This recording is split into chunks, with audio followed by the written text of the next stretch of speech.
Hello everyone. तो आज हम डिस्कस करेंगे क्लास 8 का चैप्टर नंबर 6।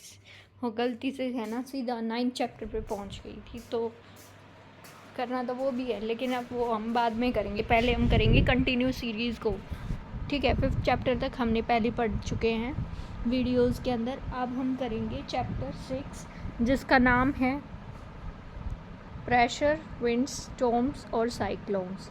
मतलब प्रेशर के बारे में जानेंगे, विंड्स हवाओं के बारे में जानेंगे, स्टॉर्म्स जो आंधी तूफान होते हैं वो, और साइक्लोन्स, ठीक है।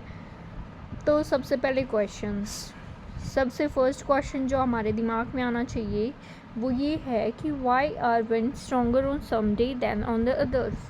मतलब कभी कभी ऐसा होता है जैसे कि आराम से हवा चल रही है आज, लेकिन कुछ दिन ऐसे होंगे जैसे तूफान चलने लगेगा। तो ऐसा क्यों है कि कभी तो हवा इतनी तेज़ चलने लग जाती है और कभी क्या करती है, आराम आराम से चलती है, ठीक है। Why are water tanks usually placed at a height. अब जो हमारी पानी की टंकी होती है उसे हम ऊपर छत पे ही क्यों रखते हैं, वो नीचे ही क्यों नहीं रखते, तो ये चीज़ भी देखेंगे। Can air pressure really crush us. मतलब क्या ऐसा हो सकता है कि हवा का झोंका इतना ज़्यादा प्रेशर हो, क्या वो हमें कुचल सकता है क्या। What causes storm and cyclones। मतलब क्या ऐसी ज़रूरत पड़ेगी, मतलब किस वजह से हमारे जो तूफ़ान आते हैं या फिर साइक्लोन्स आते हैं वो क्यों आते हैं। If earth stop rotating would cyclone still form. अगर हमारी जो अर्थ है वो क्या कर रही है, रोटेट और रिवॉल्व दोनों करती है ना सन के अराउंड, ऑर्बिटल के अंदर, तो क्या अगर हमारी अर्थ रिवॉल्व या रोटेट करना बंद कर दे तो क्या फिर भी हमारे अर्थ के ऊपर साइक्लोन्स होंगे या नहीं होंगे। ये सारे क्वेश्चंस क्या करने हैं, अपने फ्रेंड्स के साथ डिस्कस करना है और कमेंट सेक्शन के अंदर बताना है आपको कि ये क्या समझ में आया। बाकी ये चैप्टर लास्ट तक जब हम जाएंगे तो क्या होगा, समझ लेंगे। ये पढ़ते पढ़ते ही पता चल जाएगा कि इनके आंसर्स क्या हैं, ठीक है।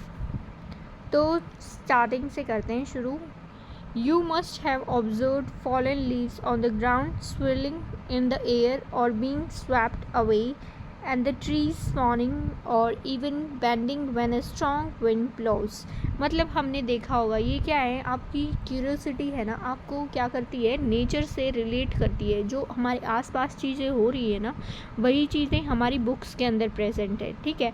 तो जितना ज़्यादा आप आसपास ऑब्ज़र्व करोगे आपको पता चलेगा कि जो बुक्स के अंदर लिख रखा है वो बिल्कुल सेम उसी सिचुएशन से रिलेट कर रहा है। जैसे इसके अंदर ये बोल रहा है कि क्या आपने देखे हैं जब पत्ते पेड़ से नीचे गिर जाते हैं तो जैसे हवा आती है तो वो क्या होते हैं, हवा के साथ साथ यूँ घूमते घूमते आगे की तरफ चले जाते हैं सरसराट की आवाज़ के साथ, है ना। तो ये चीज़ तो सब ने देखी है। और बीइंग स्वेप्ट आउट, या फिर क्या हो जाते हैं, वो उड़ जाते हैं वो पत्ते।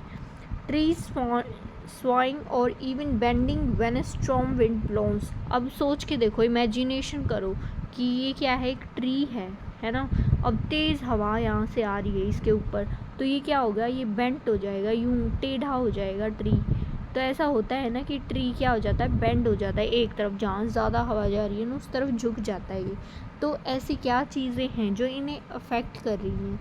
Have you ever wondered why fallen leaves rise in the air or trees sway or bend? क्या आपने अभी तक कभी ऐसा सोचा है कि जैसे ये जो झड़े हुए पत्ते हमारे नीचे गिरे रहते हैं पत्ते, ये जब आंधी तूफान आता है तो ये उड़ने क्यों लग जाते हैं, या फिर एक जगह से दूसरी जगह उड़ के क्यों चले जाते हैं, या फिर जो हमारे पेड़ हैं वो एक तरफ झुक क्यों जाते हैं जब ज़्यादा तेज़ हवा चलती है। Does the wind exert force on the fallen leaves to make them rise or on trees to bend? मतलब क्या ऐसा होता है कि जो हमारी हवा है वो कोई फोर्स एक्सर्ट कर रही है किसके ऊपर, वो फॉलन लीव्स हैं उनके ऊपर, ताकि वो उठे उड़े और क्या हो, आगे निकल लें। या फिर ट्रीज़ के ऊपर कोई फोर्स लगा रही हो हमारी विंड ताकि वो झुक जाते हैं जब ज़्यादा तेज़ हवा चलती है। Recall other similar effects of force exerted by the wind like slamming of doors और rattling of windows, fluttering of clothes. ये क्या है, बिल्कुल सिमिलर सी सिचुएशन। अब देखो जैसे आपके बाहर घर पे कपड़े सुखाने डाल रखे हैं, एकदम से आंधी आ गई तो क्या करेंगे, ये फड़फड़ाने लगते हैं, है ना। जो गेट होते हैं वो क्या होते हैं, ज़ोर ज़ोर से बंद हो जाते हैं, जिसका गेट खुला हो मान लो, और एकदम से आंधी आ गई तो क्या होगा, फड़ से करके लगेगा ना, और विंडो खुली होगी तो वो भी धम से करके बंद हो जाएगी। तो ये सारी सिचुएशन क्या है, हमारी रियल लाइफ की सिचुएशंस हैं। How does the force exerted by wind make this happen. अब हम देखेंगे कि ऐसी कौन सी फोर्स लगा रही है हमारी हवाएं जो ये ऐसी चीज़ें हो रही हैं आसपास की हर चीज़ को उड़ा दे रही है या फिर ऐसे। The force exerted by wind creates wind pressure which causes these effect. अब जो हमारी हवा होती है ना वो क्या करती है, एक फोर्स लगाती है जिसकी वजह से क्या होता है, प्रेशर क्रिएट होता है, मतलब प्रेशर आ जाता है उसके अंदर, हवा के अंदर, और उसी की वजह से क्या करते हैं ये इफ़ेक्ट होते हैं। इन दिस चैप्टर, इस चैप्टर के अंदर हम एक्सप्लोर करेंगे क्या कि कैसे प्रेशर और फोर्स एक दूसरे से रिलेटेड होती हैं, understand how they shape powerful natural events like thunder storm and cyclones. और हम ये भी समझेंगे कि कैसे ये जो धीरे धीरे हवाएं चल रही है वो एकदम से तूफ़ान के अंदर कन्वर्ट हो जाती हैं या फिर साइक्लोन के अंदर। ठीक है, अब हम सबसे पहले टॉपिक पे आ गए हैं। सबसे पहला टॉपिक हमारा होगा प्रेशर, कि प्रेशर क्या चीज़ है, क्यों हम इसे पढ़ते हैं, क्या हमारी डेली लाइफ के अंदर इसका यूज़ है या नहीं है। ठीक है, Megha and her brother Pavan are going to a picnic. देखो ये मेघा है और ये क्या है, पवन, इसका भाई। तो ये क्या कर रहे हैं, पिकनिक के लिए जा रहे हैं। They walk to the picnic spot carrying identical items in their bags. मतलब क्या किया दोनों के उस पर क्या है कि एक बैग है, इसके अंदर इसने अपना सामान ले लिया, इसने अपना सामान ले लिया। ठीक है, ऑन द वे, मतलब जैसे वो जा रहे थे ना, रास्ते के अंदर क्या हुआ, Pavan keeps adjusting his bags and look uncomfortable. मतलब क्या हुआ कि ये जो पवन जो ये बैग टांग रखा है ना इसने, इसकी ये क्या हो गया, अनकंफर्टेबल सा हो गया। मतलब जैसे हम रोज़ स्कूल में अपना बैग लेके जाते हैं तो हमारे स्कूल की क्या होती है, अगर हमारे स्कूल की बैग की पतली स्ट्रिप्स होती है तो वो क्या करती हैं, हमारे हाथों पे निशान कर देती हैं, है ना, और ज़्यादा प्रेशर लगता है, चुभने लग जाती हैं वो थोड़ी देर में। और अगर चौड़ी होंगी हमारी, थिक होंगी हमारी स्ट्रिप हमारे बैग की, तो वो क्या होगा, कंफर्टेबल रहेगा, फिर वो चुभता नहीं है ना। तो पवन क्या कर रहा था, बार बार अपने बैग को ऊपर उठा के यूँ एडजस्ट कर रहा था। तो मेघा ने उससे पूछा कि क्या प्रॉब्लम है भाई, बताओ आपके बैग के साथ। तो पवन ने बोला कि हाँ इसके अंदर दिक्कत है कुछ, ये क्या कर रहा है, मुझे हर्ट कर रहा है शोल्डर्स पे, मतलब उससे क्या हो रहा है, उसको थोड़ी सी दिक्कत हो रही है। मेघा सेज, फिर मेघा ने बोला both our bags are equally heavy. तो मेघा ने क्या कहा कि तेरे बैग में भी उतना ही वजन है जितना मेरे बैग में है। Why does your bag hurt and mine does not. तो ऐसा क्या हो गया कि तुम्हारा बैग तो तुम्हारे शोल्डर पे यूँ तकलीफ़ दे रहा है, मेरा वाला तो नहीं दे रहा बैग तकलीफ़। Pavan reflects for a minute and says. Pavan ने सोचा इस बात को रुक के और फिर बोला, perhaps it is because of difference in the straps of our bags. मतलब पवन ने फिर दिमाग लगाया, उसने कहा कि तेरे बैग की तो देखो स्ट्रिप चौड़ी है, मेरे बैग की स्ट्रिप क्या है, पतली सी है, तो ये डिफरेंस था, इसी वजह से क्या हो रहा है, मेरा बैग चुभ रहा है मेरे शोल्डर्स पे।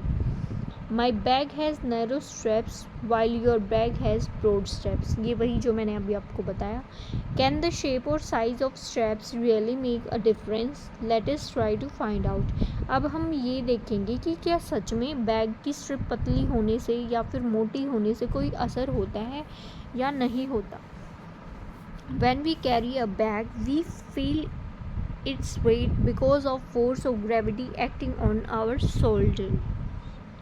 मतलब जब भी हम कोई बैग अपने कंधे पे लेके चलते हैं ना तो हमें क्या फील होता है, वेट फील होता है, कि बोझ फील होता है, जैसे वजन है ना किसी चीज़ के अंदर तो वो फील होता है। क्यों, क्योंकि हमारी जो ग्रेविटी की फोर्स है ना वो हमारे शोल्डर्स पे लग रही है। The weight of bag with narrow straps attacks on the smaller area of our shoulder. अब देखो जो पतली स्ट्रिप होंगी बैग की वो क्या करेंगी, थोड़े से एरिया में ही शोल्डर के ऊपर निशान बनाएंगी, whereas the weight of bag with broad straps is spread out over a larger area of our shoulders।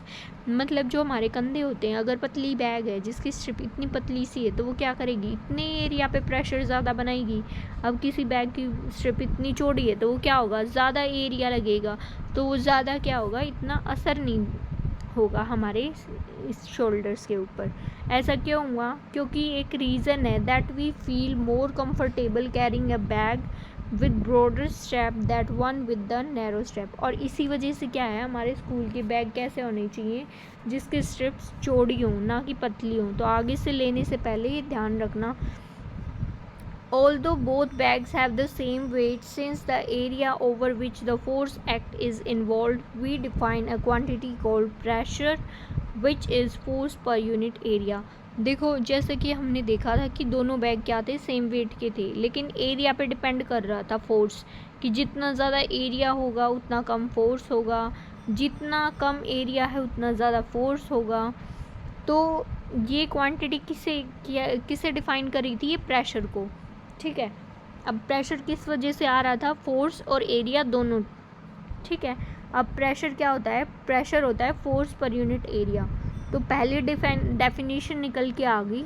अब जो डेफिनेशन होगी, अगर आपसे पूछा जाए डिफाइन प्रेशर, तो आप क्या बोलोगे? Pressure is force per unit area. और नीचे लिख देना ये हमारा मैथमेटिकल विजुअलाइजेशन। ठीक है, जो इसमें दिखा रखा है कि pressure is equal to force upon area, ये फॉर्मूला होता है। अब जैसे प्रेशर निकालना हो, क्वेश्चंस में पूछ लेंगे, जैसे कि प्रेशर निकालो एक बैग का, जिसकी फोर्स कितनी दे दी? 20 न्यूटन दे दी। ठीक है, और एरिया के इतना दे दिया, 30 मीटर दे दिया। तो हम क्या करेंगे? 20/30, ठीक है, या फिर 40 ले लो, 40 ले लो। ठीक है, 1/2 तो कितना हो जाएगा? 0.5 प्रेशर आ जाएगा न्यूटन पर मीटर। तो ये था हमारा प्रेशर का concept. At this stage we will consider only those forces which act perpendicular to the surface on which pressure is to be computed. मतलब इस स्टेज के ऊपर हम क्या कंसिडर करेंगे? सिर्फ उन्हीं फोर्सेस को देखेंगे कि जो परपेंडिकुलर हैं सरफेस के, on which pressure is to be computed, जहाँ पे क्या लगता है? प्रेशर लग रहा है। अब जैसे बकेट देख लो, बाल्टी हमारे घर पे होती है, इसका क्या है? पतला सा ये पकड़ने वाला है। ठीक है, और इसका क्या है? चौड़ा है। तो जैसे ही आप हाथ में उठाओगे तो ये क्या होगा? पतले वाला आपके हाथ में निशान बना देगा, लेकिन जो चौड़ा हैंडल है बकेट का, वो क्या करेगा? हाथ में निशान नहीं बनाएगा। ऐसा क्यों हुआ? क्योंकि इसका एरिया ज़्यादा है, तो फोर्स कम और प्रेशर कम लगेगा, है ना।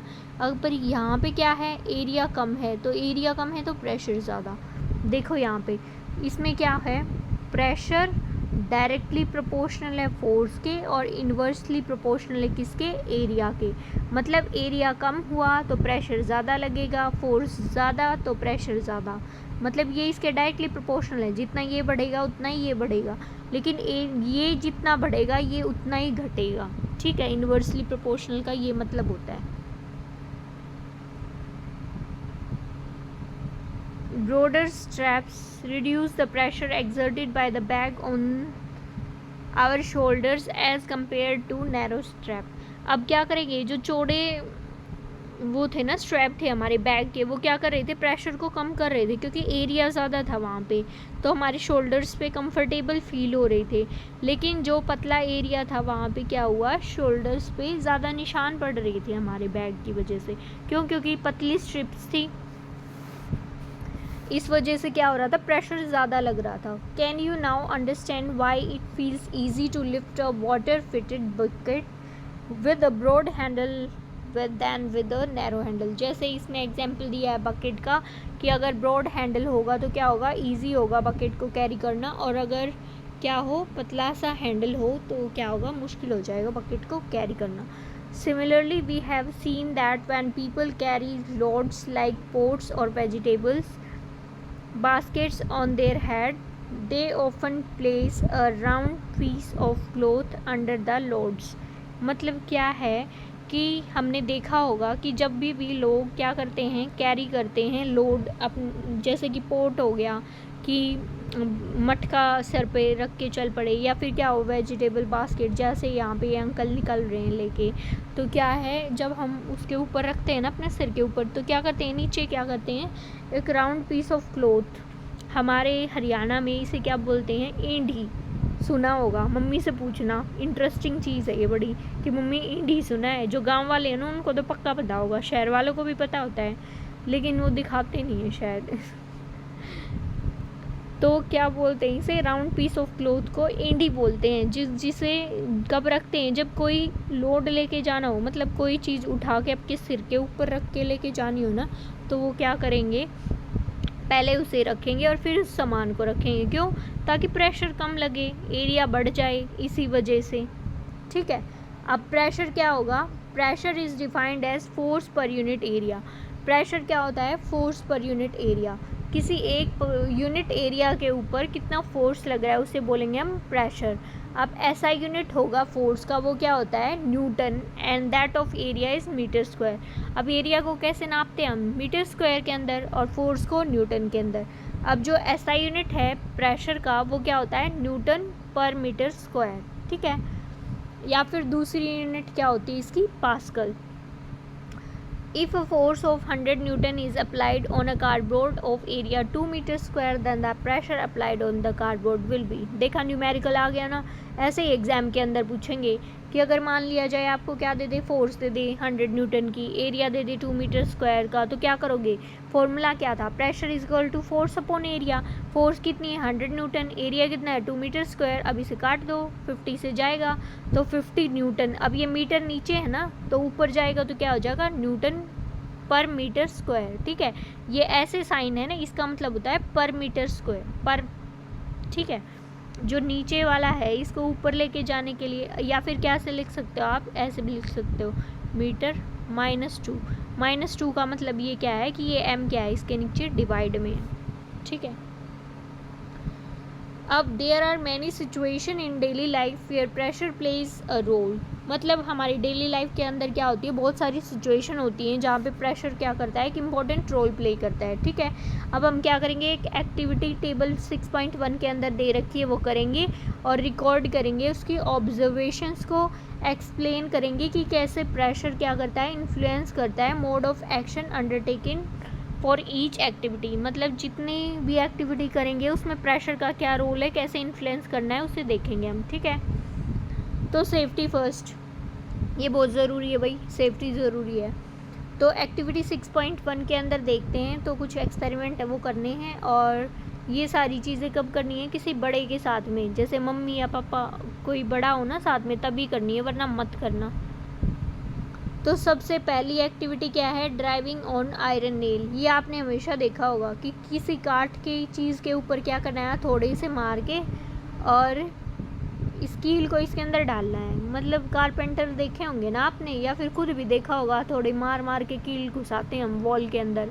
तो क्या करना है, एक तो हेड ऑफ नेल, मतलब यहाँ पे क्या कर, यहाँ पे ध्यान से देखो, इसके ऊपर क्या है, ये कील सीधी करके, ठीक है, इसका क्या है, सीधा करके ऊपर से हैमर मार रहे हो। यहाँ पे देखो, यहाँ पे क्या है, ये उल्टा करके इसके ऊपर मार रहे, तो यहाँ पे क्या है, पतला छोटा सा एरिया है, यहाँ पे क्या है, बड़ा एरिया।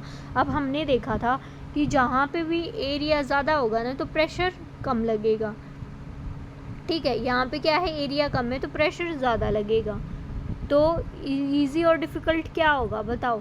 अब जो प्रेशर है, अब हमारी कील क्या है, इसके अंदर घुसानी है, तो इसके अंदर कब घुसेगी, जब यहाँ से क्या हो, प्रेशर लगे और इसके अंदर चली जाए। एरिया कम होना चाहिए और फोर्स ज़्यादा।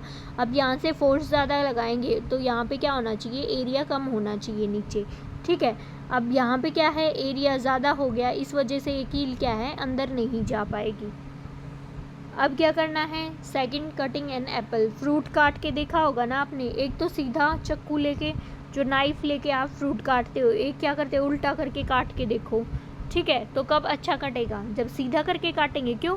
क्योंकि नीचे से क्या होता है, जो हमारा नाइफ है वो शार्प होता है। शार्प का मतलब तेज़ धार होती है उसके अंदर, तो इसी वजह से क्या होता है, उसका एरिया कम है तो प्रेशर ज़्यादा लगेगा। ठीक है, अब यहाँ पे क्या है, यहाँ पे एरिया ज़्यादा है, नीचे से क्या होता है, मोटा होता है हमारा नाइफ, और ऊपर से क्या होता है, बिल्कुल पतला सा। तो ये इस साइड से काटेंगे तब फ्रूट्स कटेंगे, यहाँ से काटेंगे तो नहीं कटेंगे। अब what can you conclude for your observation in table 6.1, मतलब 6.1 के अंदर जो ये दो एक्टिविटी थी, इन्हें देख के आपको क्या समझ में आया? इन्हें देख के हमें ये समझ में आया कि एरिया जितना ज़्यादा होगा तो प्रेशर कम लगेगा, और एरिया जितना कम होगा तो प्रेशर ज़्यादा लगेगा। ठीक है, अब ये देखो इसके अंदर क्या दिखा रखा है, ओवरहेड टैंक, मतलब ये पानी की टंकी शोले मूवी में देखी होगी ना, धर्मेंद्र यहीं पे चढ़ के क्या करता है, मौसी से उसका हाथ मांगता है। क्या नाम था उसमें उसका, बसंती का। तो we conclude that when the area over which a force applied is small, तो हम क्या कंक्लूड कर सकते हैं कि एरिया जिसके ऊपर फोर्स लग रहा है अगर वो कम होगा तो प्रेशर क्या होगा, ज़्यादा होगा, making it easy to do certain task, और उससे क्या हो जाएगा, ईजी हो जाएगा टास्क को करना। That is why it is easy to drive a nail using its pointed end and it is easy to cut an apple with the sharp edge of a knife, और इसी वजह से क्या होता है, ये इजी हो जाता है जब हम क्या करते हैं, सीधा करके नाइफ से फ्रूट्स को कट करते हैं बजाय कि उसे टेढ़ा करके। ठीक है, you must have seen overhead water tanks, जैसे ये पानी की टंकी दिखा रखी है ना, ऐसे आपने देखे होंगे आपके आसपास भी, या फिर हमारे घरों के छतों के ऊपर क्या होता है, जो टंकी होती है वो छत के ऊपर रखते हैं, ये थोड़ी ना नीचे रख के नीचे ही पानी आ गया। तो ऐसा क्यों करते हैं कि हमें जो हमारी पानी की टंकी है उसे हाइट पे रखना पड़ता है। ठीक है, अब ये लड़का आपकी तरह है क्लास 8 में, तो ये कह रहा है कि क्या पानी भी एक्सर्ट करते हैं क्या pressure. Let us find out by conducting the following activity, अब हम एक एक्टिविटी करेंगे जिससे पता चलेगा कि जो हमारे लिक्विड होते हैं वो क्या करते हैं, प्रेशर एक्सर्ट करते हैं या नहीं। तो एक्टिविटी 6.1, इसके अंदर हम ट्राई करेंगे और फाइंड आउट करेंगे चीज़ों को। तो हमें क्या लेना है, सबसे पहली चीज़, टेक 2 ट्रांसपेरेंट ग्लास और plastic pipes of same length about 25 centimetre but of different diameters as shown in figure 6.5, मतलब ऐसे करके दो क्या लेनी है, पाइप ले लेनी है, एक थोड़ी सी मोटी एक थोड़ी सी पतली। ठीक है, दोनों की सेम लेंथ होनी चाहिए। ठीक है, बस डायमीटर अलग हो, मतलब एक मोटी हो एक पतली हो, लेंथ सेम हो। Take 2 good quality rubber balloons, attach them to the one end of each pipe, मतलब 2 बलून लो और नीचे लटका दो यहाँ पे। ठीक है, 2 गुब्बारे यहाँ पे चिपका दो, मतलब उसका जो ये गुब्बारा है हमारा, ठीक है, यूं ही होता है ना, तो ये इसके अंदर इस पाइप को डाल दो। क्या होगा, पानी गुब्बारे के अंदर भरने के लिए भी आपके घरों की जो पाइप होती है उसके अंदर डाल के ये गुब्बारा फुलाते होगे आप, मैंने तो किया था भाई। Clamp the pipes on a stand, अब क्या करो, इन पाइप को यहाँ पे टांग दो, यूं गुब्बारे टांग के। ठीक है, अब क्या करो, पानी भर दो दोनों के अंदर सेम लेवल का, मतलब आधी आधी पाइप तक पानी भर दो, दोनों का सेम लेवल होना चाहिए। अब क्या करो, observe what happen to the balloon, अब ये देखना है कि बैलून के ऊपर क्या असर पड़ रहा है इस चीज़ का। डू बोथ बैलून बल्ज और they bulge to the same extent, क्या दोनों सेम अमाउंट से गुब्बारे भरे हैं पानी के, या फिर क्या है, एक ज़्यादा भरा है एक कम भरा है। ठीक है, what can you infer from this activities, तो इस एक्टिविटी से आप क्या समझ रहे हो। You must have observed that 2 balloons bulge to the same extent, हमने देखा कि जो ये दोनों बलून हैं ये क्या हो रहे हैं, दोनों बराबर पानी से भर रहे हैं। ठीक है, why is it so, ऐसा क्यों हुआ। Notice that because of different diameters, मतलब क्या था, हमारे इनका डायमीटर अलग था, एक पाइप मोटी थी एक पतली थी। The weight of water in 2 pipes is different, तो वेट क्या होगा वाटर का, अलग अलग होगा दोनों पाइप के अंदर। The bulge in both the balloons in same, अब जो बल्ज है मतलब ये जो पानी भरा हुआ बलून है ये क्या है, सेम है बिल्कुल दोनों गुब्बारों के अंदर।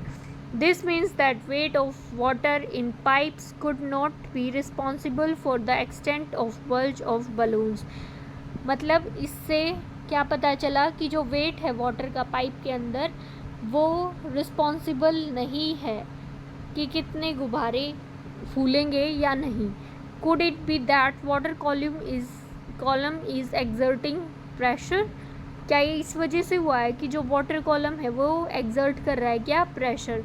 Yes, it is the pressure exerted by the water column which is responsible for the bulge. अब जो हमारा वाटर कॉलम है ना वही रिस्पॉन्सिबल है कि वो गुब्बारे फूल रहे हैं. That is why equal water columns Heights produce equal bulges in balloons. और इसी वजह से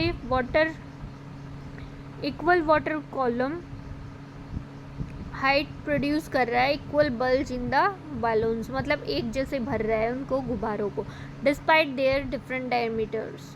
और हालांकि जो पाइप थी वो क्या हो रही थी, अलग अलग डायमीटर की थी, लेकिन जो बल्ज था हमारा जो गुब्बारा फूला था वो सेम था दोनों केस के अंदर. अब क्या करना है, what will happen to the bulge of balloons if we increase the height of the water column.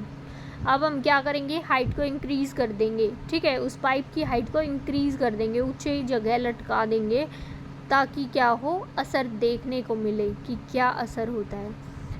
Pour some more water in any one of the pipes used in figure 6.5. 6.5 के अंदर जो ये दो ट्यूब ली थी ना, इसके अंदर क्या करो, एक के अंदर कुछ ज़्यादा पानी भर दो. ठीक है, यहाँ पे इसमें भर दो, ये सिर्फ सेम रहने दो. ठीक है. Observe the bulge of balloon. अब क्या करो, देखना है कि ये गुब्बारा कितना फूला हुआ है. Repeat this process a few times. इसे 2-3 बार करके देखो. Adding more water each time noticing the extent of bulge. मतलब क्या करना है, 2-3 बार ये एक्टिविटी करो, और ज़्यादा पानी डालते रहो और देखते रहो कि कितना गुब्बारा फूलेगा. Do you see relation between the amount of bulge of rubber balloon and the height of water column in the pipe. क्या हमने कोई रिलेशन देखा amount of bulge of balloon, rubber balloon और हाइट ऑफ वाटर कॉलम के बीच में. मतलब कि जितना ज़्यादा पानी डाल रहे हैं ना और जितनी हाइट पे वाटर होगा उतना ही ज़्यादा गुब्बारा ज़्यादा फूल रहे हैं, है ना. You must have observe that bulge of balloon increases at the height of water column increase. मतलब जैसे जैसे हाइट बढ़ रही है ना वाटर कॉलम की, उतना ही ज़्यादा क्या हो रहा है, बल्ज बढ़ रहा है बलून का. Thus as the height of water column in the pipe increases. और क्या हो रहा है, हाइट वाटर कॉलम की इन द पाइप इंक्रीजेज. मतलब पाइप के अंदर क्या हो रहा है, the pressure at the bottom of pipe also increases. मतलब जितनी ज़्यादा हाइट बढ़ रही है ना, जितना ज़्यादा पानी डाल रहे हैं पाइप के अंदर, उतना ही ज़्यादा क्या हो रहा है, नीचे पाइप के नीचे जो बॉटम है वहाँ पे प्रेशर बढ़ रहा है. Which causes the balloon to bulge more. और इसी वजह से गुब्बारा क्या हो रहा है, ज़्यादा फूल रहा है. So we can say that pressure exerted by liquid in the vessel depends on the height of the column. तो हम ये बोल सकते हैं कि जो प्रेशर एक्सर्ट हो रहा है लिक्विड के द्वारा किसी वेसल के ऊपर, वेसल के अंदर, वो किस पे डिपेंड कर रहा है, हाइट पे डिपेंड कर रहा है कॉलम की. ठीक है. This is the reason why overhead tanks